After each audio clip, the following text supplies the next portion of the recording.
নমস্কার।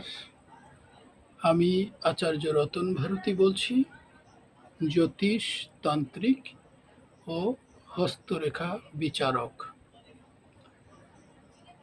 তো আজকের আলোচনা শ্মশানের কোন কোন জিনিস আমাদের তন্ত্রমতে কাজে লাগে। যেমন ধরুন, বশীকরণ কাজে শ্মশানের সিঁদুর অব্যর্থ ফল, সাংঘাতিক কাজে লাগে। কিন্তু তার পদ্ধতি আছে। সেই পদ্ধতিতে সব সিঁদুর নিলে তো আর কাজ হবে না। ঠিক পদ্ধতি মাফিক সেই সিঁদুর সংগ্রহ করতে হবে শনি, মঙ্গলবার, অমাবস্যা, পূর্ণিমার দিন। সেই সিঁদুর মন্ত্রপুত করে যাকে আপনি চাইছেন তার কাপড়ে লাগিয়ে দেয়া, তার গায়ে ছুঁয়ে দেয়া, দুজনের নাম দিয়ে। তো এখানে বশীকরণ সম্ভব।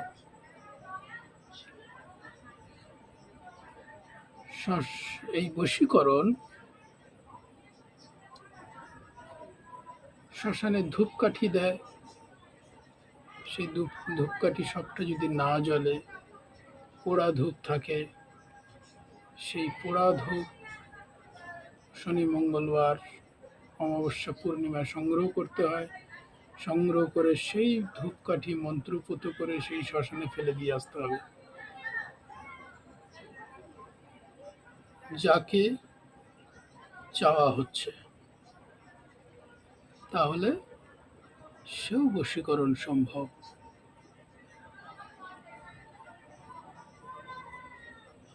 যে হাঁড়ি ভাঙা হয়, সে হাঁড়ি ভাঙার জল, ওই খোলাটা অনেক সময় দেখা যায় জল থাকলো,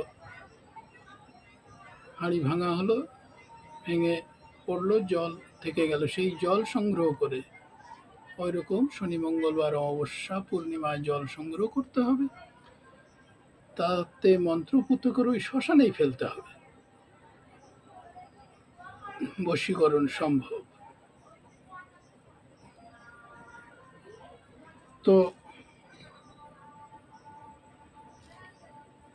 শ্মশানের শাখা ভাঙা, এতেও বশীকরণ হয়।